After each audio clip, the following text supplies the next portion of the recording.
Ji, how many years Nelson Mandela remained behind the bars? इसमें option A आ रहा है 27 इयर्स, 20 ऑप्शन बी है 28 इयर्स, ऑप्शन सी है 29 इयर्स और ऑप्शन डी है 31 इयर्स। इसका जो करेक्ट ऑप्शन है वो है 27 इयर्स। ये वाला इसका करेक्ट आंसर है। 27 ईयर्स है। इसमें मैं आपको तो अब थोड़ी सी इसकी डिटेल बता देता हूँ कि इसकी डिटेल क्या है कि नेल्सन मंडेला जो है ये जो 27 ईयर्स का जो पीरियड कवर किया था इन्होंने, वो बेसिकली 3 जेल्स थी ठीक है, जिसमें उन्होंने ये पीरियड कवर किया था। ठीक है, अच्छा, इसमें जो पहले नंबर पे है वो रॉबिन आइसलैंड है। Robben Robben Island. ठीक है, दूसरे नंबर पे थी पोल्समोर।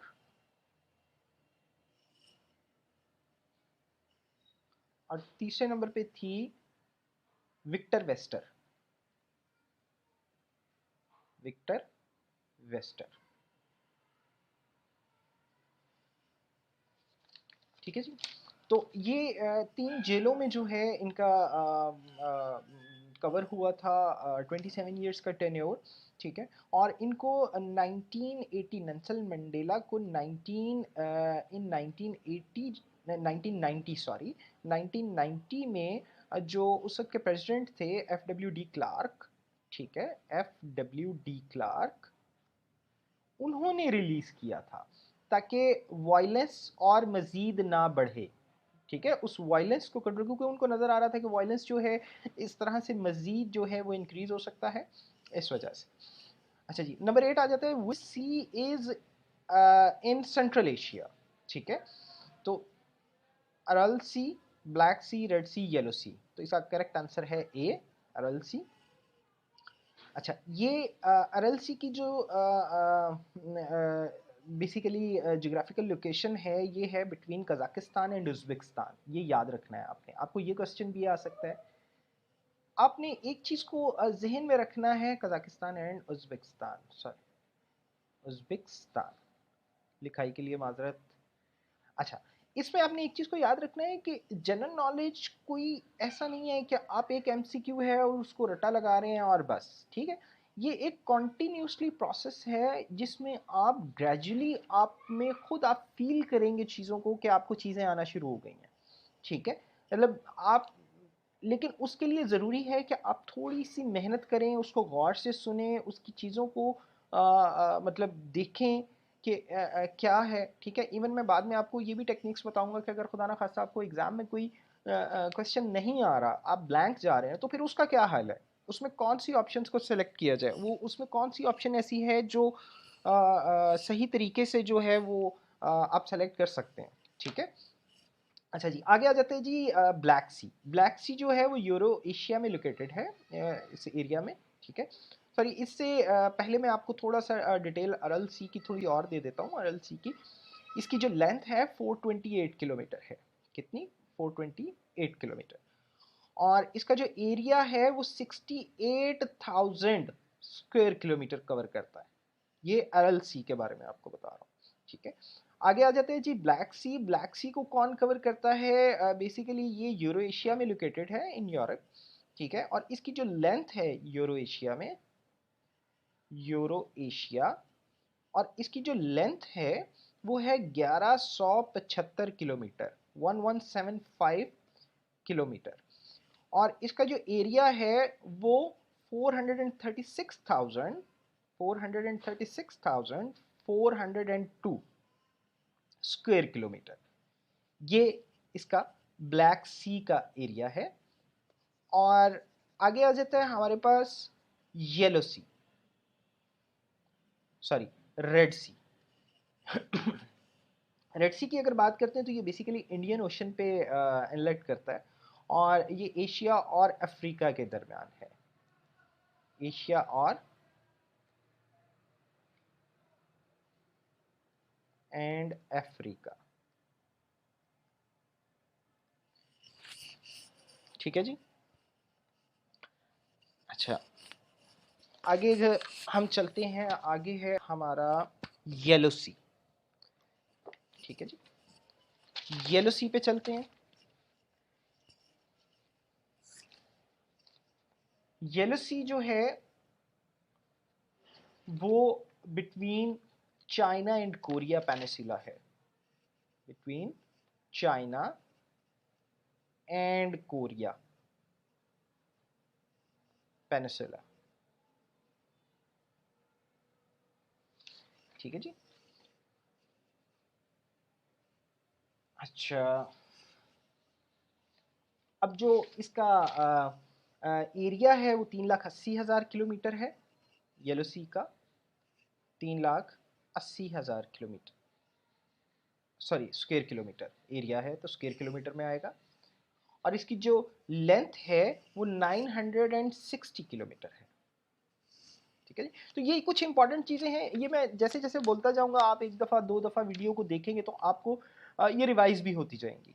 ठीक है जी। अब इसको ज़रा मिटा के नेक्स्ट चलते हैं। Wheel is a symbol of under progress, task completed, या none of these. Progress, wheel जो है वो सिंबल प्रोग्रेस को शो करता है।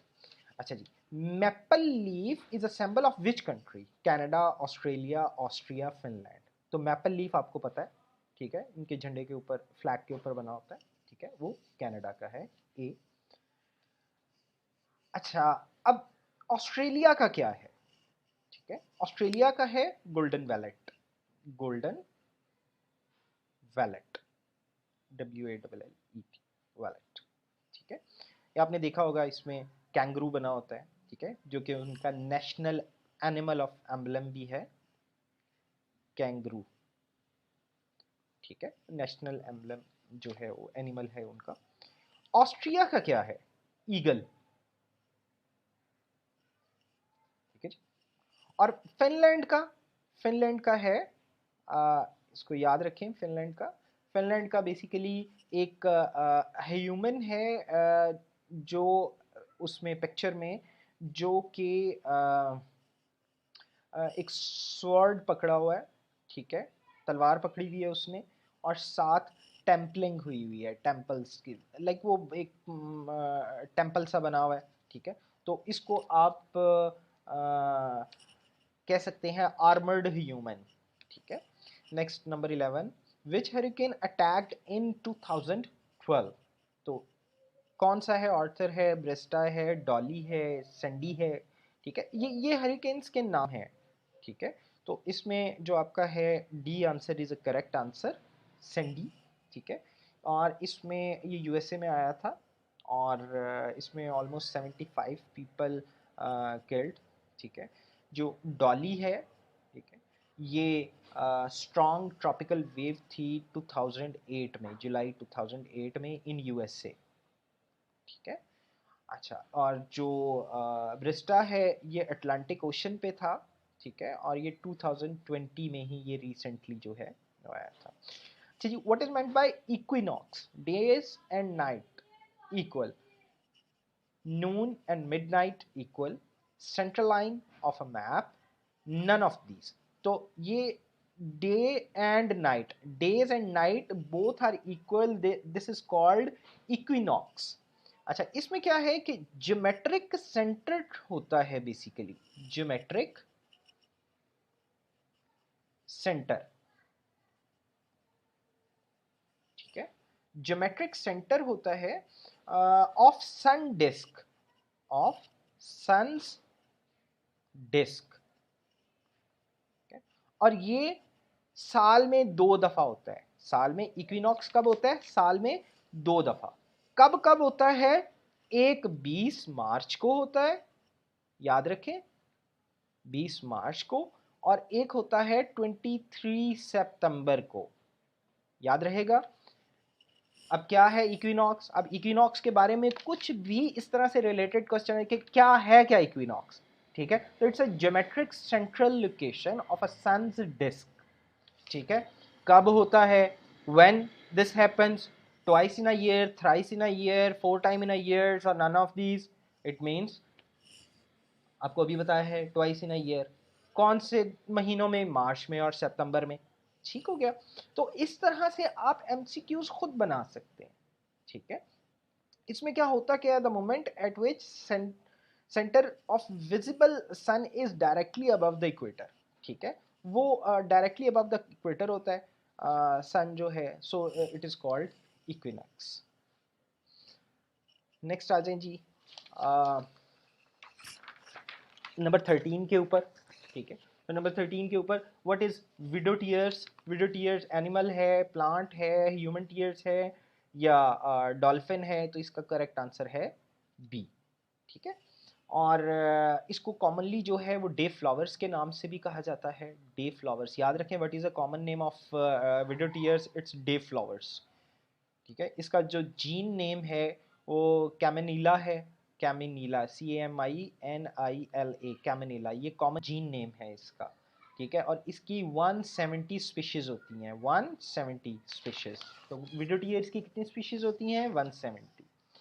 अच्छा जी, आगे आ जाए, who created the famous character of Dracula, ठीक है। ये जॉन पोलिडोरी, विलियम हाना, रॉड्रिक फेरे, फ्रे और जॉन सीना। तो ये फर्स्ट है आंसर इसका, जॉन पोलिडोरी, ठीक है। इसमें उसने ये बेसिकली दी वैम्पायर नेम की एक फिक्शन नॉवल था, वैम्पायर, वैम्पायर नेम का एक फिक्शन नॉवल था इन 1819, ठीक है।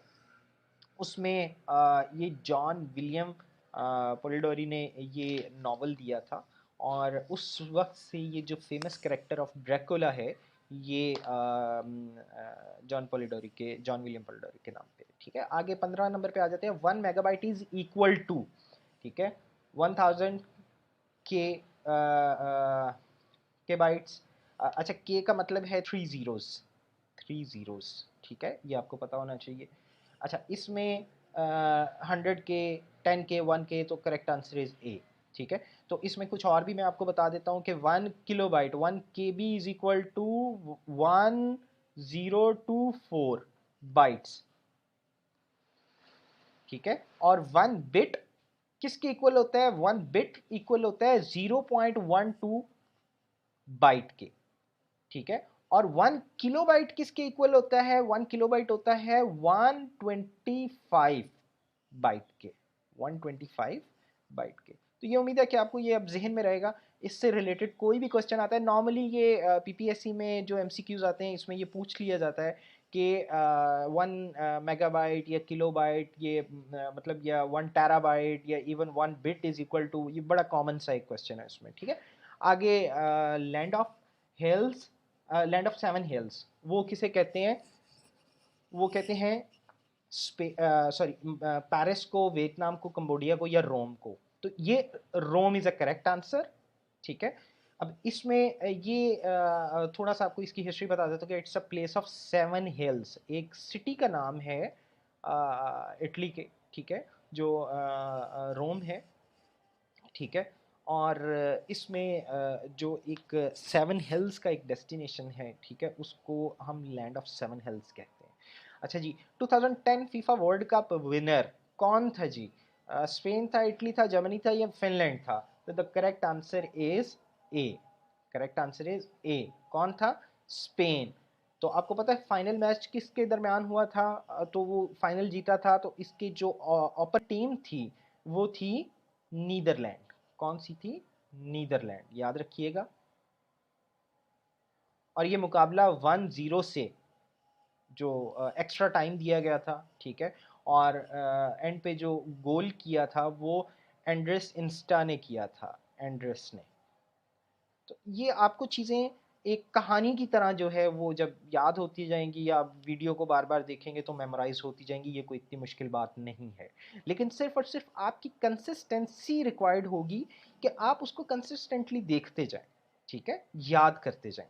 Which country is called the cockpit of Europe, so Turkey, UK, Belgium, Denmark, so Belgium.